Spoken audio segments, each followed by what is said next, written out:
बेटे ब्रह्मानित्र को अपना उत्तराधिकारी घोषित कर दिया। महाराज धर्मसेन की मृत्यु के बाद राजकुमार शंख के मन में पाप समा गया। उसने खुद राजा बनने की सोची और इसलिए षड्यंत्र में लग गया।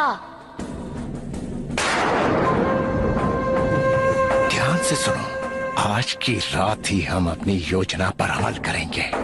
सबसे पहले अपने नए महाराज ब्रह्मानित्र को ही समाप्त करना है। तुम लोग अपने विश्वास पात्र सिपाहियों के साथ उनके महल पर पहुंचो। जी, जैसे आ गया।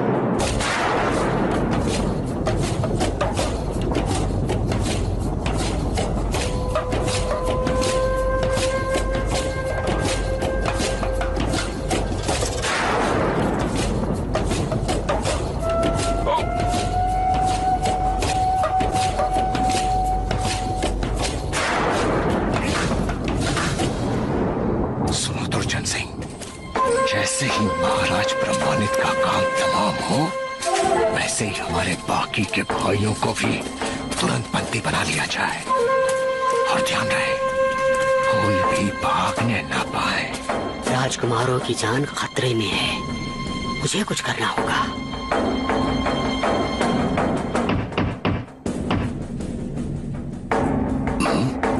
इस वक्त कौन हो सकता है?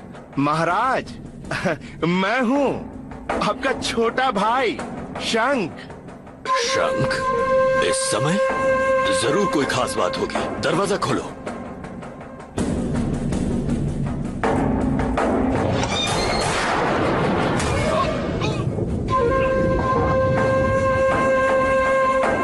क्या बात है राजकुमार शंख? आधी रात को तुम हमारे पास किस लिए आए हो? सब कुशल तो है ना? सब कुशल मंगल ही है महाराज।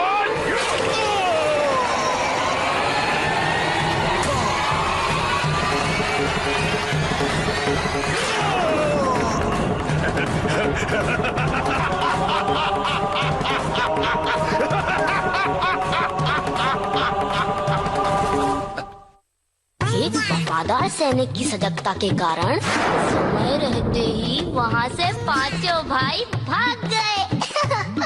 शंख ने खुद को राजा घोषित कर दिया और दिन रात एक कर दिया उन पांचों को ढूंढने के लिए, लेकिन वो नहीं मिले।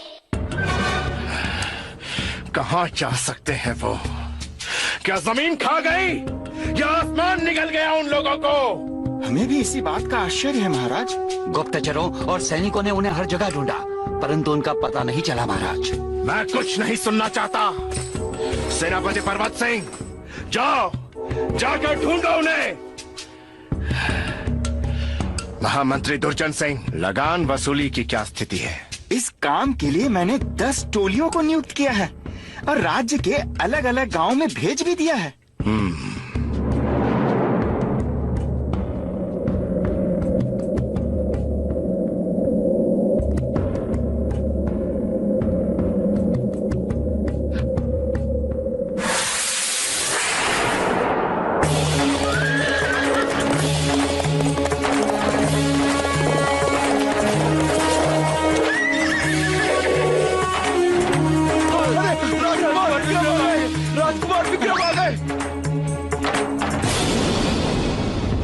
ये सब क्या हो रहा है? लगान वसूली का आदेश है। ये तरीका है लगान वसूली का? तुम लोग लगान वसूली के नाम पर प्रजा पर अत्याचार कर रहे हो। राजकुमार विक्रम, हम जो भी कर रहे हैं वो महाराज शंख के आदेश पर कर रहे हैं। अन्याय कर रहे हैं तुम्हारे महाराज शंख। जाओ, चले जाओ यहाँ से। कह देना महाराज से हमने इन सभी का लगान माफ कर दिया है। ये नहीं हो सकता। हमारे काम में दखलंदाजी करने का आपको कोई अधिकार नहीं। अच्छा, तो ठीक है, तुम्हें मार भगाने का तो मुझे अधिकार है ना? संभालो।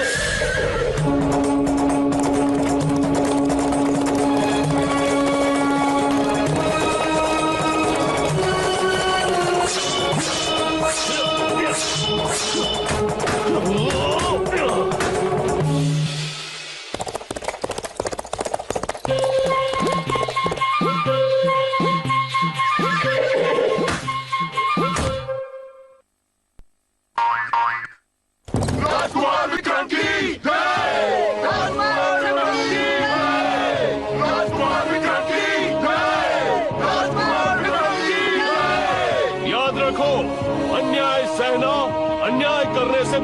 अपराध है। राजकुमार विक्रम की जय! राजकुमार विक्रम की जय! इसी बात का डर था मुझे। ये विक्रम ही मेरे लिए सबसे बड़ा खतरा बन सकता है। आखिर क्या कर रहे हो तुम? क्या कर रहे हो तुम दुर्जन सिंह? वो लोग हैं कहाँ? महाराज, हम पूरी कोशिश कर रहे हैं। हमारे सिपाही राज्य के कोने कोने में फैले हुए हैं। अब वो विक्रम और बाकी के राजकुमार हमसे बच नहीं सकेंगे। राजा शंख के सिपाहियों ने बड़ी कोशिश की, लेकिन वो राजकुमार विक्रम और बाकी के राजकुमारों को ढूंढ ही नहीं पाए। और मालूम है, वहाँ राजा शंख अपनी प्रजा को लगातार तंग कर रहा था।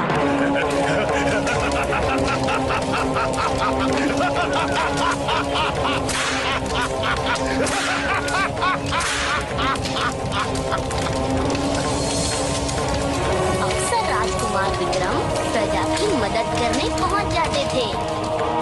आखिर में हार कर राजा शंख ने विक्रम को ढूंढने के लिए ज्योतिषियों की मदद ली। आप विश्वास करें महाराज, मैं आपको एकदम सही जानकारी ही दूंगा। तो बताओ कहाँ है वो? महाराज, यदि हम ये मान लें कि वो पांचों महल से तभी भागे हैं जबकि महाराज ब्रह्मानित की मृत्यु हुई थी, तो उस समय की गणना से पता चलता है कि उस समय चंद्र की स्थिति कमजोर थी और शनि, राहु और केतु बलवान होकर गुरु को कुपित दृष्टि से देख रहे थे। इसका मतलब है महाराज, इस समय उन्होंने जो भी निर्णय लिया होगा। ये सब गणना वरना छोड़ो, मैं जो पूछ रहा हूँ वो बताओ। जी महाराज, यही बता रहा हूँ। उन पांचों में से 3 तो जंगली जानवरों का भोजन बन गए, एक संकट में फंसा है।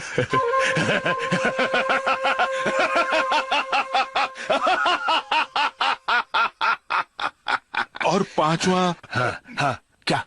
बताओ। जी महाराज, बताओ उसके बारे में मुझे बताओ। क्या उससे मुझे कोई खतरा है? वो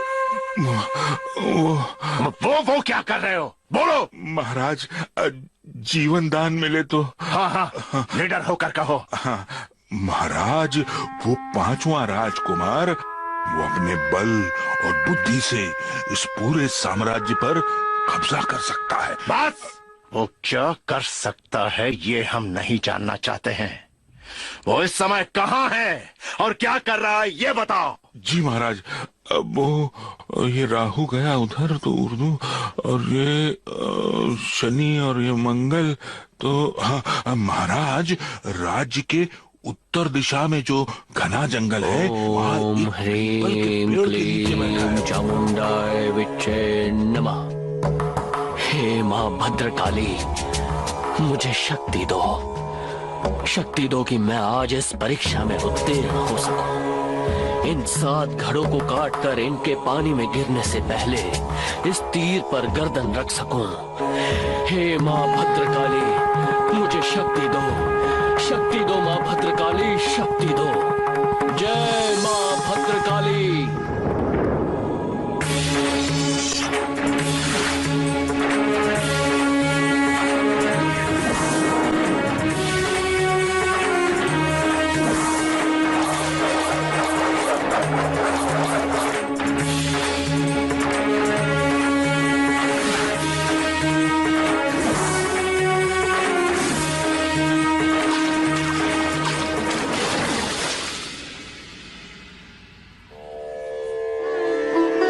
विक्रम, मैं तुझसे प्रसन्न हुई।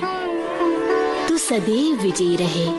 तू मुझे जब भी याद करेगा, मैं तेरी सहायता करूंगी।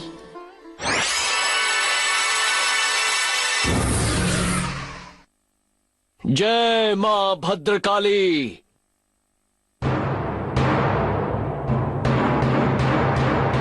दुर्जन सिंह, सेना को आदेश दो कि हमें जंगल की ओर प्रस्थान करना है। क्षमा करें महाराज, इस तरह आवेश में कोई भी कदम नहीं उठाना चाहिए। क्या मतलब? मतलब ये है महाराज कि यदि हम सेना लेकर जाएंगे तो विक्रम सावधान हो जाएगा, और आप तो जानते ही हैं कि वो अकेला भी हमारी सेना पर भारी पड़ सकता है।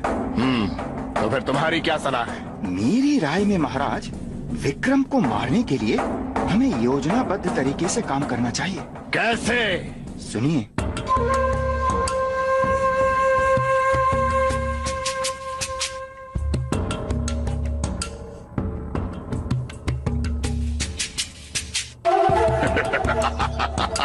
वाह वाह वाह, अद्भुत। सचमुच बहुत ही सुंदर योजना है।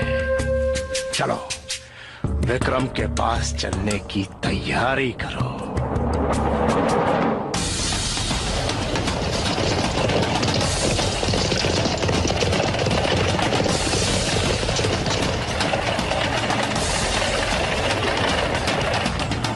ओम ह्रीं क्लीं चामुंडाय विच्चे नमः। ओम ह्रीं क्लीं चामुंडाय विच्चे नमः। ओम ह्रीं क्लीं चामुंडाय विच्चे नमः।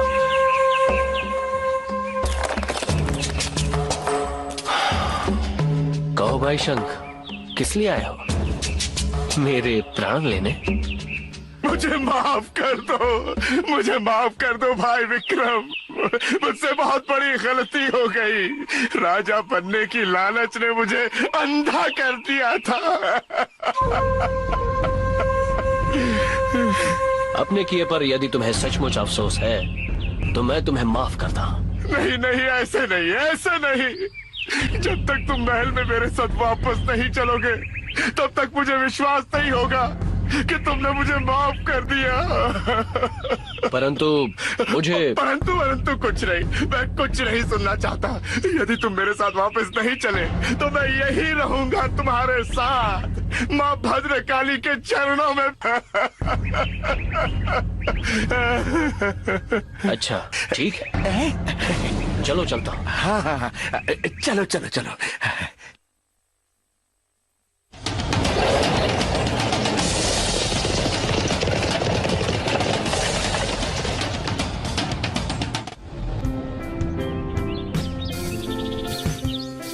दुर्जन भैया, हमने काले जादू से जादुई लकीरें तो खिंचवा दी, लेकिन क्या सचमुच इनमें वो शक्ति है कि जिससे विक्रम इन पर पैर रखते ही जलकर राख हो जाए? हाँ, क्यों नहीं। तांत्रिक बाबा की दी हुई राख का चमत्कार देखना चाहते हो? आओ दिखाता हूं। इन लकीरों पर चलते हुए उस द्वार तक जाओ। जी।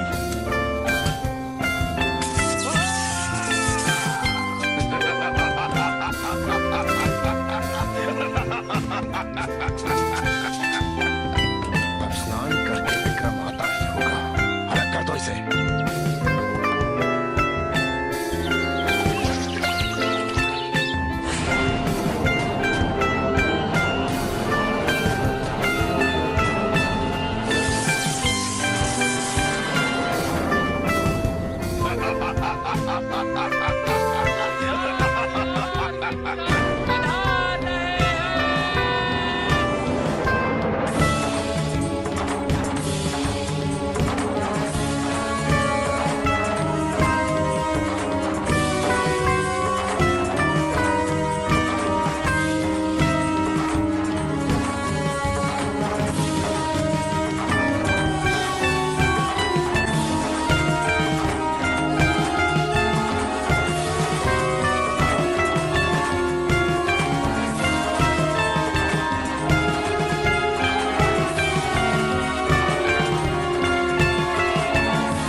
के लिए मुझे इसे काली माँ के मंदिर तक ले जाना होगा। विक्रम, आज से तुम इस महल में एक नया जीवन शुरू करने वाले हो ना, तो क्यों ना हम पहले अपने महल के मंदिर में चलकर माँ काली की पूजा कर लें? हाँ हाँ अवश्य चलिए, ये तो बहुत अच्छी बात है। हाँ हाँ हाँ चल। क्या होगी? नहीं मुंजा, दुनिया में मुफ्त कुछ भी नहीं होता।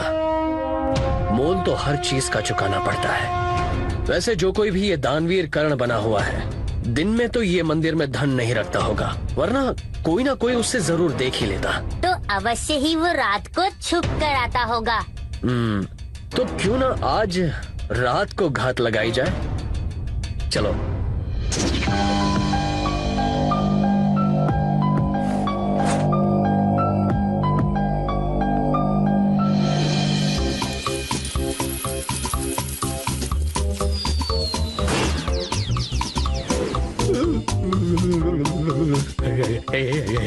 बम बम बोले बस तू ही मेरा सका, आए भला तो दूर भागा।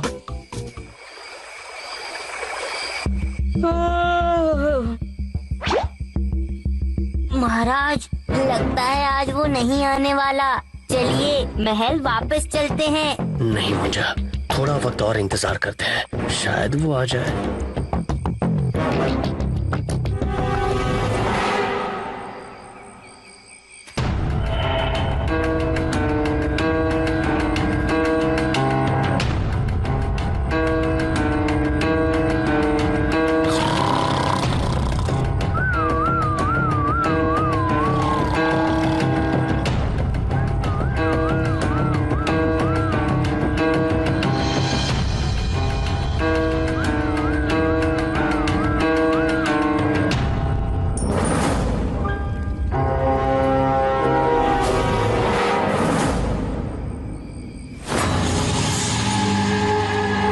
क्या हुआ?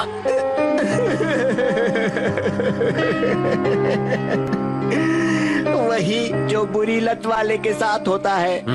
तो सब कुछ हार गए? सब कुछ मारा। बुरी लत का बुरा नतीजा अब देख लिया। पर ये सब हुआ कैसे? दरअसल मुझे एक सोने की गिन्नी मिली।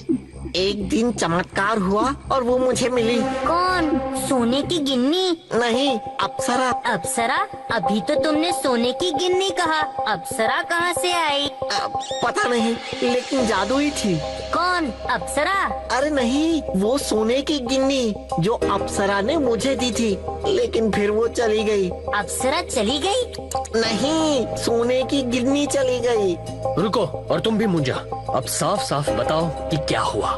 दरअसल मुझे एक दिन एक अप्सरा मिली थी और वो कुछ दिन मेरे साथ रुकी। तब मुझे नहीं पता था कि वो कोई अप्सरा है। मेरी सेवा से खुश होकर उसने मुझे एक सोने की गिन्नी दी, एक चमत्कारी सोने की गिन्नी। क्या चमत्कार था उस गिन्नी में? उस अप्सरा ने कहा था कि जब तक वो गिन्नी मेरे पास है, मुझे कभी पैसे की कमी नहीं होगी। बस मुझे उसमें से कुछ पैसे दान करते रहना होगा। तो ये बुरा काम उन्हीं पैसों से शुरू किया है ना? नहीं, बहुत जल्दी बहुत सारा पैसा कमाने के लालच में मैंने एक दिन उस गिन्नी को दांव पे लगाने की सोची और चमत्कारी गिन्नी से मैं हर बार जीत जाता था। लेकिन अगर तुम्हारा वो सिक्का जादुई था तो फिर तुम हार कैसे गए? पर उस जगह के पूरे मालिक को इस चमत्कारी सिक्के के बारे में पता चल गया और उसने मुझसे वो सिक्का छीन लिया। अच्छा, और तुम्हारी ये हालत भी उसी ने की? अच्छा हुआ, मेरा मतलब है अच्छा हुआ कि वो सिक्का चला गया और अब तुम्हारी बुरी लत भी चली जाएगी। और परेशान मत हो, हम तुम्हारी सहायता करेंगे, लेकिन पहले हमें उस जगह के सरदार से वो सिक्का वापस लेना होगा। क्यों भला? क्योंकि जब तक वो सिक्का उसके पास है, वो किसी को जीतने नहीं देगा और कई घर बर्बाद कर देगा। लेकिन वो बहुत ताकतवर है और उसके साथ उसके कई अंगरक्षक भी रहते हैं। हमने हराए हैं कई समुद्री लुटेरे, टापुओं के लगाए हैं फेरे, आग उगलने वाले घोड़े और बड़े बड़े तांत्रिक भी मान चुके हैं हार, क्योंकि कभी नहीं जाता खाली महाराज विक्रम और मुंजा का वार।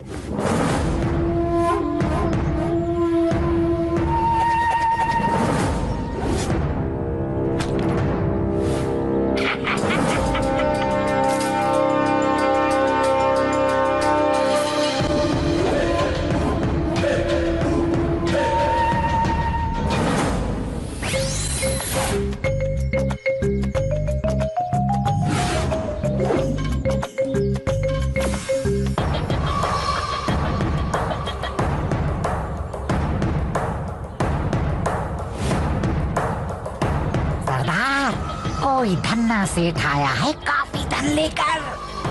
अगर हम उसे हरा दें तो फिर सारा धन हमारा।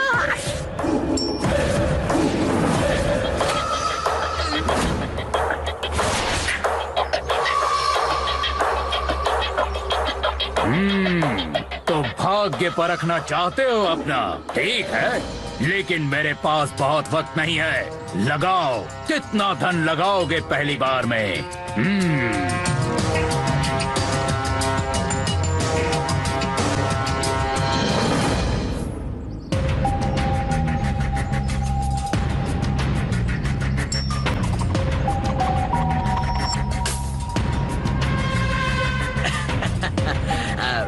मेरे 2 चक्के। एक चाल बस 10।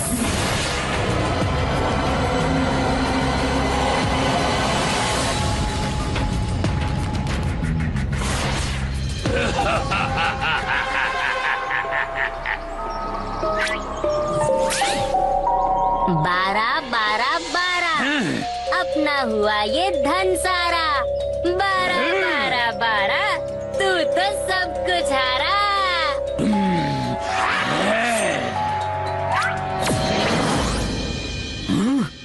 ये क्या? पकड़ लो इन चालबाजों को।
सरदार, कोई जादू ऐसा नहीं होता जिसका तोड़ ना हो।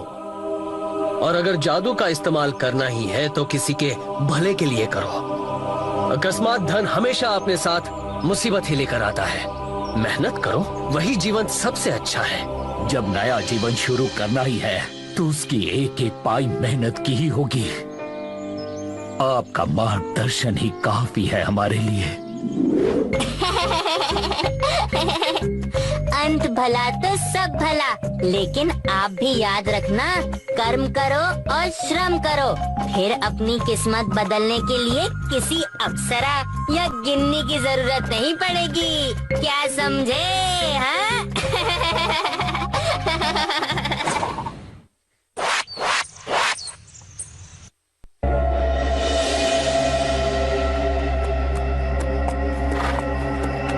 दोस्तों, हमारे महाराज हर रात को अपनी प्रजा का हालचाल जानने जाते हैं। इस तरह रात को बाहर जाने से कुछ न कुछ अनोखी बात महाराज को पता चल ही जाती है।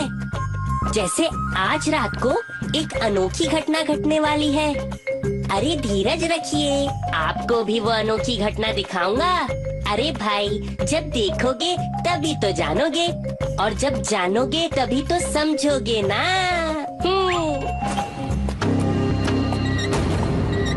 मुंजा, कुछ सुनाई दे रहा है तुम्हें? ये कैसी आवाज है?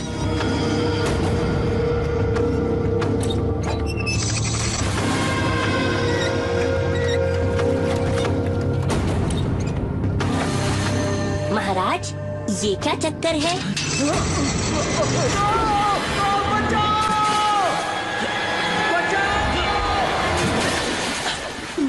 मुंजा,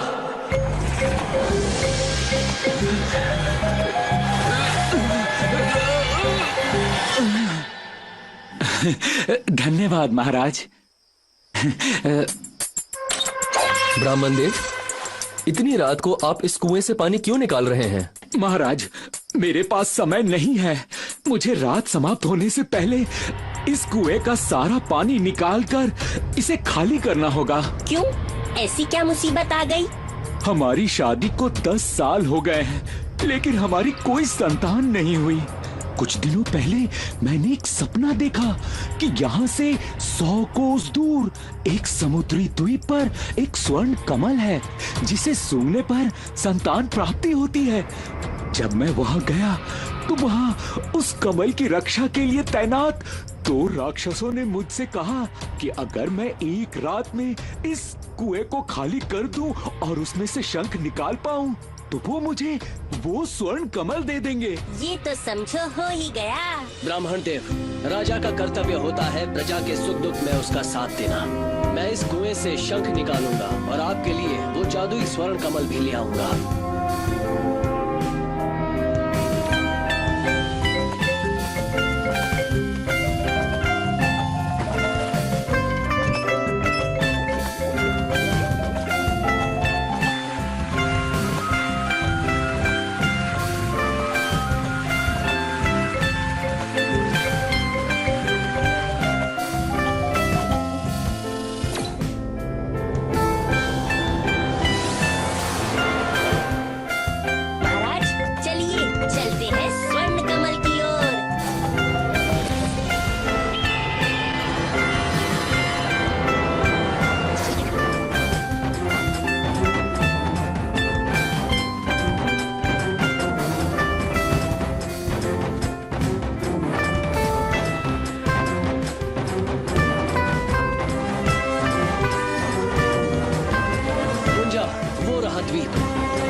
दे दो।